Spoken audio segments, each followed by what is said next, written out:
आखिरकार रानी ने अपनी माँ को कन्विंस कर लिया और उसको कह ही दिया कि भाई रानी ने कह ही दिया है कि रिश्ता ख़त्म करना होगा चाहे जो मर्जी हो जाए।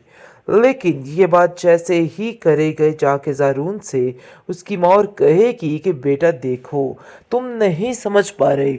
हो सकता है कि रानी जो कुछ कह रही हो सच ही हो, क्योंकि वो इतनी बेवकूफ़ तो नहीं हो सकती। इतने बड़े बड़े झूठ आखिर वो कैसे बोल सकती है। रानी बार बार एक ही बात लेके कह रही है कि भाई फ़िज़ा नहीं ठीक है, वो इस घर के लिए लड़की बिल्कुल भी काबिल कबूल नहीं है।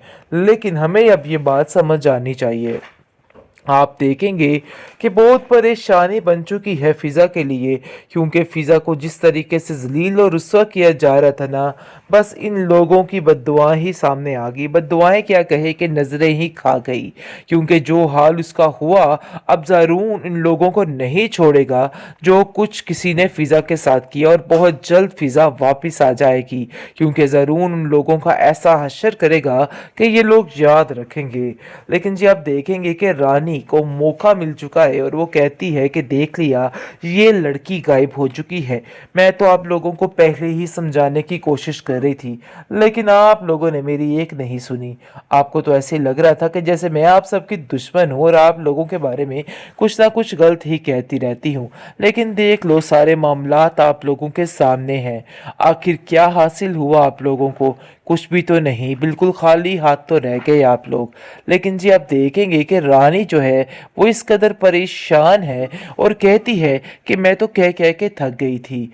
लेकिन रिदा को अपनी बहन पे पूरा यकीन होता है और वो कहती है कि मेरी बहन ऐसा कुछ भी नहीं कर सकती है, बल्कि उसके साथ कोई बहुत बड़ा धोखा, कोई फरेब हो गया है, क्योंकि ऐसा नहीं हो सकता।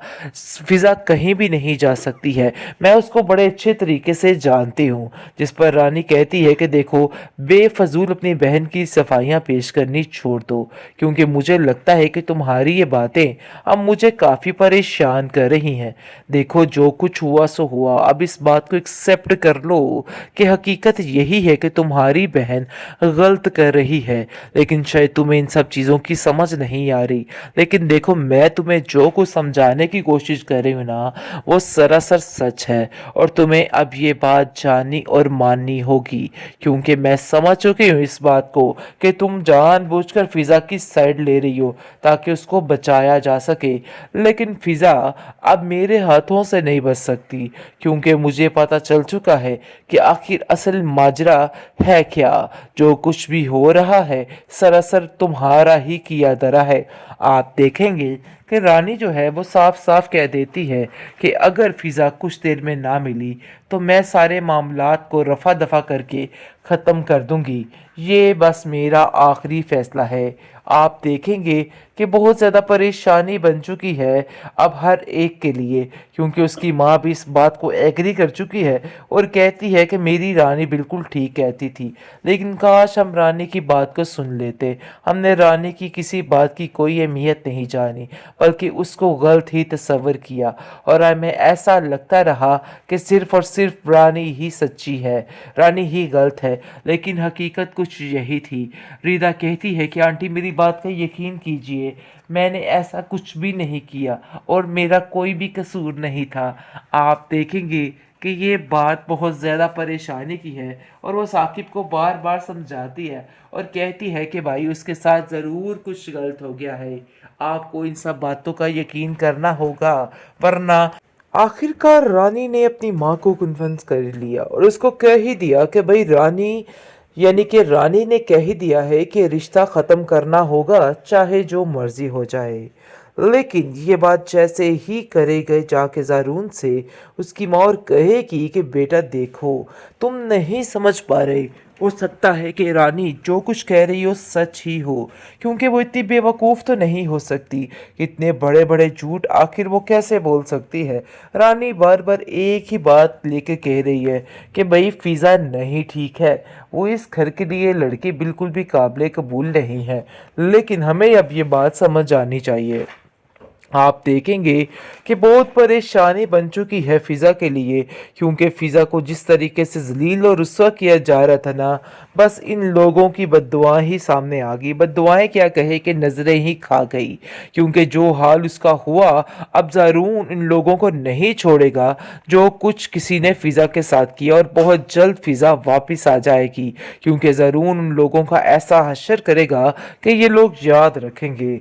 लेकिन जी आप देखेंगे कि रानी को मौका मिल चुका है और वो कहती है कि देख लिया, ये लड़की गायब हो चुकी है। मैं तो आप लोगों को पहले ही समझाने की कोशिश कर रही थी, लेकिन आप लोगों ने मेरी एक नहीं सुनी। आपको तो ऐसे लग रहा था कि जैसे मैं आप सबकी दुश्मन हूँ और आप लोगों के बारे में कुछ ना कुछ गलत ही कहती रहती हूँ। लेकिन देख लो, सारे मामलात आप लोगों के सामने हैं। आखिर क्या हासिल हुआ आप लोगों को? कुछ भी तो नहीं, बिल्कुल खाली हाथ तो रह गए आप लोग। लेकिन जी आप देखेंगे कि रानी जो है वो इस कदर परेशान है और कहती है कि मैं तो कह कह के थक गई थी। लेकिन रिदा को अपनी बहन पे पूरा यकीन होता है और वो कहती है कि मेरी बहन ऐसा कुछ भी नहीं कर सकती है, बल्कि उसके साथ कोई बहुत बड़ा धोखा, कोई फरेब हो गया है, क्योंकि ऐसा नहीं हो सकता। फिजा कहीं भी नहीं जा सकती है, मैं उसको बड़े अच्छे तरीके से जानती हूँ। जिस पर रानी कहती है कि देखो, बेफजूल अपनी बहन की सफाइयाँ पेश करनी छोड़ दो, क्योंकि मुझे लगता है कि तुम्हारी ये बातें अब मुझे काफ़ी परेशान कर रही हैं। देखो, जो कुछ हुआ सो हुआ, अब इस बात को एक्सेप्ट कर लो कि हकीकत यही है कि तुम्हारी बहन गलत कर रही है, लेकिन शायद तुम्हें इन सब चीज़ों की समझ नहीं आ रही। लेकिन देखो, मैं तुम्हें जो कुछ समझाने की कोशिश कर रही हूँ ना, वो सरासर सच है, और तुम्हें अब ये बात जाननी और माननी होगी, क्योंकि मैं समझ चुकी हूँ इस बात को कि तुम जानबूझकर फिजा की साइड ले रही हो ताकि उसको बचाया जा सके। लेकिन फिजा अब मेरे हाथों से नहीं बच सकती, क्योंकि मुझे पता चल चुका है कि आखिर असल माजरा है क्या। जो कुछ भी हो रहा है सरासर तुम्हारा ही किया धरा है। आप देखेंगे कि रानी जो है वो साफ साफ कह देती है कि अगर फिजा कुछ देर में ना मिली तो मैं सारे मामलात को रफा दफा करके ख़त्म कर दूंगी। ये बस मेरा आखिरी फैसला है। आप देखेंगे कि बहुत ज़्यादा परेशानी बन चुकी है अब हर एक के लिए, क्योंकि उसकी माँ भी इस बात को एग्री कर चुकी है और कहती है कि मेरी रानी बिल्कुल ठीक कहती थी। लेकिन काश हम रानी की बात को सुन लेते।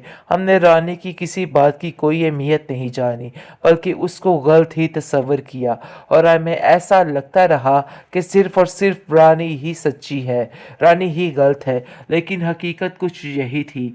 रीदा कहती है कि आंटी, मेरी बात का यकीन कीजिए, मैंने ऐसा कुछ भी नहीं किया और मेरा कोई भी कसूर नहीं था। आप देखेंगे कि ये बात बहुत ज़्यादा परेशानी की है, और वो साकिब को बार बार समझाती है और कहती है कि भाई उसके साथ ज़रूर कुछ गलत हो गया है। आपको इन सब